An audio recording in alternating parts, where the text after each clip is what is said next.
What's up, everybody? Here's Chris from Surf Park Summit, here with Chris from Firewire. Chris, how's it going?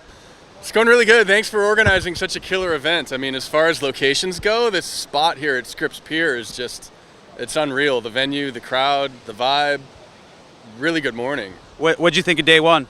Day one was incredible. I mean, the caliber of people that you guys brought here is really incredible. I mean, people from all over the planet, people who build wave pools, people who create wave pool technology, real estate developers, surfboard brands, notable personalities from the surfing world. It's a really remarkable community that you guys bring together, and just very happy to be here. Well, we're really stoked to have you here, and wanted to actually showcase some of these amazing boards that I understand are designed specifically for wave pools. Is that right?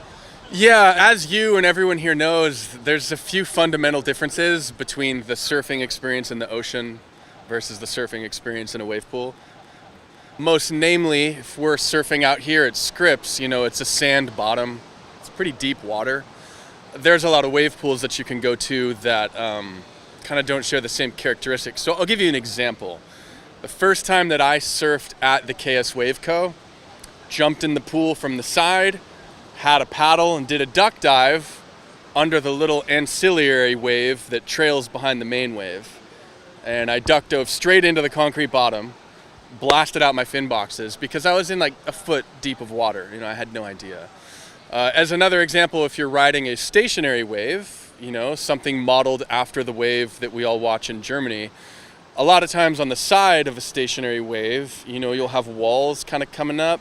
And for a beginning surfer, they could easily just crash their board like into the rails of, into the walls on the side of a standing wave. So reinforcing fin boxes and rails, is that the gist of it there?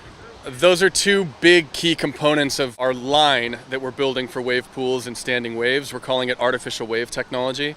What you just said is definitely accurate. It's reinforced rails, it's reinforced fin boxes, and one other thing, if I can flip one of these around. Yeah. So one of the things that we've done is we've put a patch around the nose and a patch around the tail. And this is not just carbon fiber strips here. This is a fiberglass patch. Wow, this tail's awesome. Look at that. Yeah, and the architecture of the tail really is kind of a performance attribute that we could talk about in a sec. But, you know, in addition to reinforcing the way that fin boxes get anchored into the boards on our artificial wave technology, and in addition to the way that we've kind of made things more robust, a big component of performance surfing, you know, at a place like Waco, guys doing airs and stuff like that, guys are breaking noses, they're breaking tails, etc. So it's trying to reinforce the parts of the board that seem to get abused the most in artificial waves. Back to the tail design that you mentioned, everyone's seen Jackson Dorian surfing in wave pools. Very remarkable young surfer. He was riding a board called the Sci-Fi. Sci-Fi had a tail architecture like this. He actually worked with Daniel Thompson to create the Sci-Fi 2.0, so updated version of the Sci-Fi. And just because you called out the tail architecture, all these points and the channels that you have in this shape, they allow you to control speed uncommonly well for a tail that's so wide. It's just a way to create drive and hold. So, I mean, you know, that's kind of the short of it. Just trying to build boards in a way that specifically addresses the unique environment that we're surfing in when we're surfing on an artificial wave.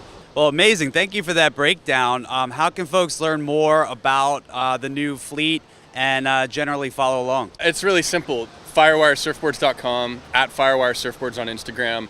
And then if you do live near a wave pool or standing wave, a lot of wave pools and standing waves are starting to get these shapes trickled in to their lineup.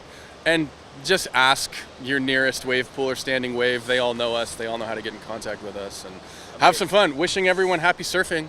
Amazing. Whether they're in an ocean or a wave pool. Thank you, Chris. Well, thank you, Chris. Thanks. Cheers.